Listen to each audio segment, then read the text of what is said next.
Hi, I'm Dr. Rick Kelly.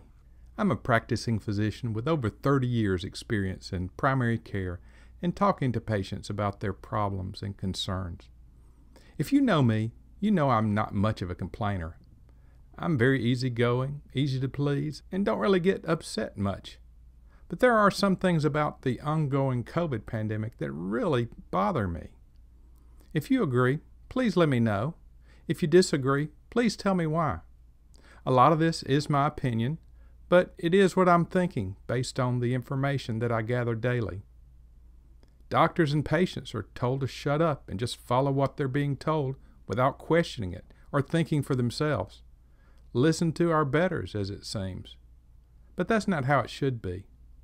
We're told that unapproved treatments can't be used because there are not large, blinded, controlled research studies that back them up.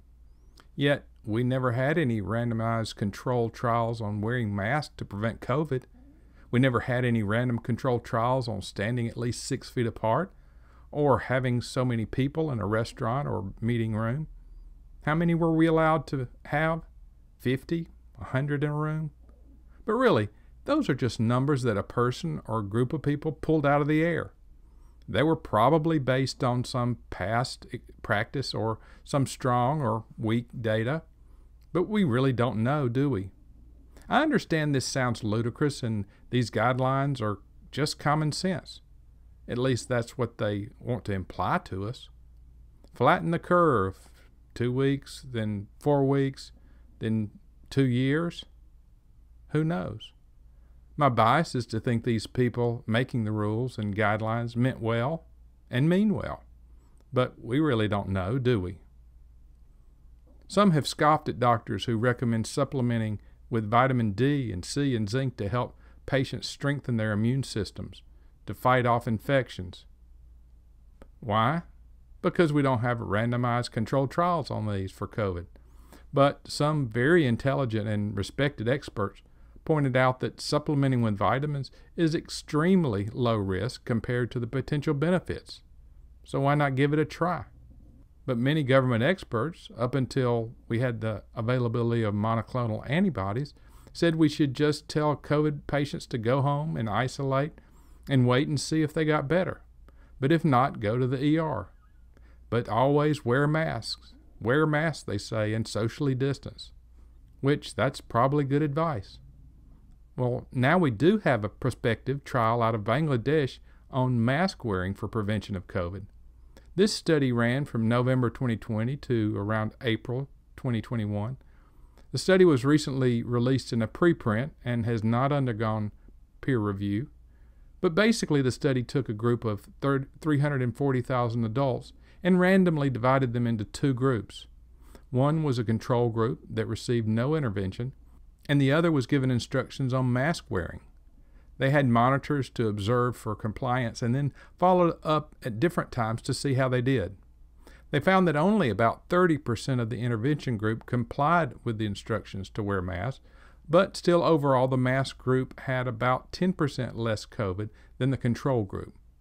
Of note was that it appears that those who wore paper surgical masks got the benefit while those who wore cloth masks did not. We certainly need to get more information as the study is further analyzed and peer-reviewed, but it appears that at least 2 pieces of data are important. One is that surgical masks help, and the second is that cloth masks don't seem to help, or probably don't. So let's think about school children.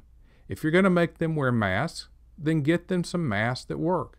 And don't just make a show of protecting them by having them wear cloth masks.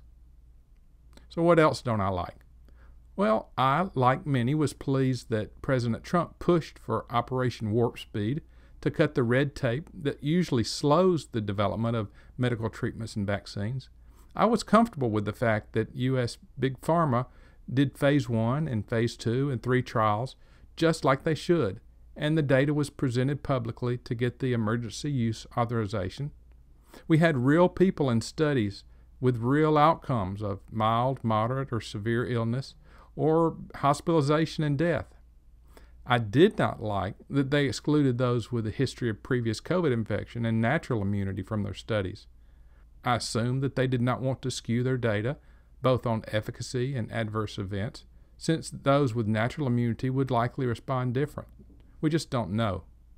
Now it's less than a year since the 3 vaccines were authorized in the U.S., and the reported efficacy, according to reports from the U.S. Centers for Disease Control, has dropped significantly. Instead of providing years of protection, it's down to months.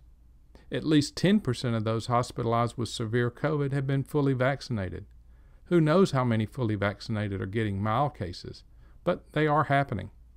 So now when someone says, I have natural immunity, I don't want to be vaccinated right away, we get experts saying, oh, you need to get vaccinated because we don't know how long natural immunity lasts.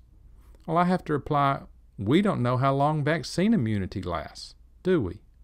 It certainly is a lot less than we were led to believe when they were first authorized, but we have Delta now, and it is different.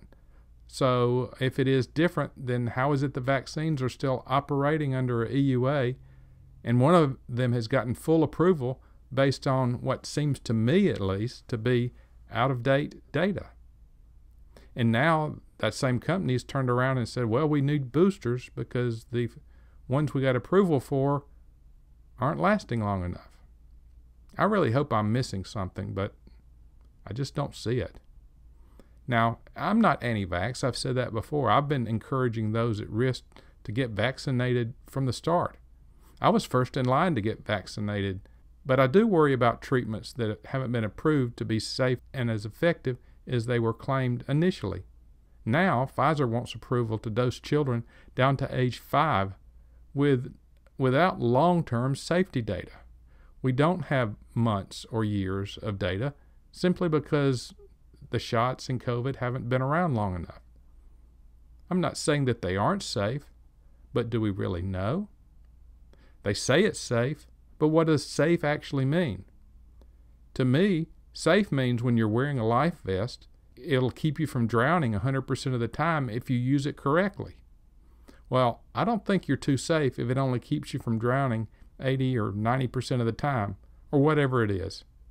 I'm not opposed to giving vaccines and boosters to the over age 65 when the benefit outweighs the risk. But don't listen to the people that's going to make $1 gazillion from sticking a needle in everything that breathes. I don't blame these companies. Their job is to make money by making something useful. We just need to understand that they have a bias and take that into consideration. Speaking of data and natural immunity, it really bothers me that when you look at the case reports for COVID, you always see unvaccinated and fully vaccinated or something like that. We don't see a record of how many of the hospitalized or dying had previously had COVID. Maybe it is none, and natural immunity is far superior to vaccines. Well, I don't know, and I really don't think that's the case. Maybe the data is being kept, but they just aren't showing it to us. I don't know. It would really be nice to know, though. I have seen a few vaccine studies that included those with previous COVID infections and studied the antibody response versus those who were vaccinated. Well, that's all well and good, though it's only part of the picture. But in the ones I saw, there were no endpoints like illness, hospitalization, and death. Why are we not getting that data? I'll show you some data from my state, Mississippi. Even though it says weekly charts at the top, I see that each column is one day. Back during May and early June, we were reporting 200 to 300 cases per day. Then late June and into July, the numbers started skyrocketing, so we were up to 5,000 new cases per day for a couple of days in late August. Thankfully, numbers have dropped almost as quickly. On this next chart from May to present, we see the death rate from COVID in Mississippi was averaging 5 or less per day in May and June, and then we got the spike late July into August. And you see that while most were among the not vaccinated or partially vaccinated, there is a noticeable portion that was reported as fully vaccinated.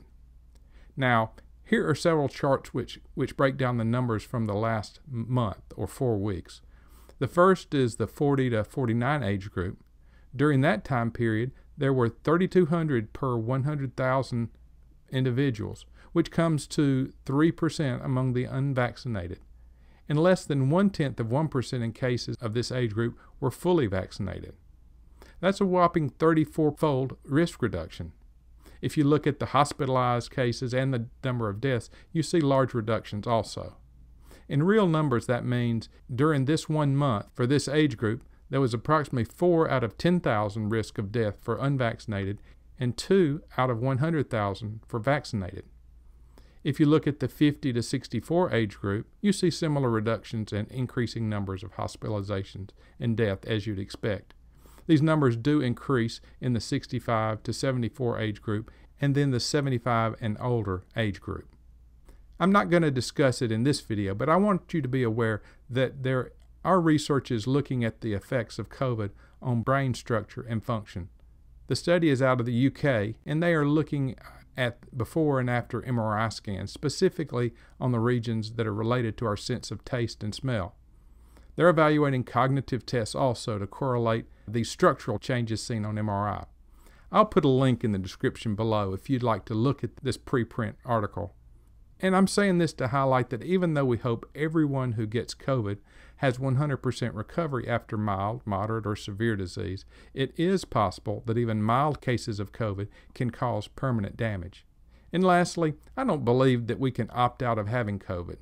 COVID not only is in humans, but in multiple animal reservoirs, including cats, dogs, and other pets, and even zoo animals.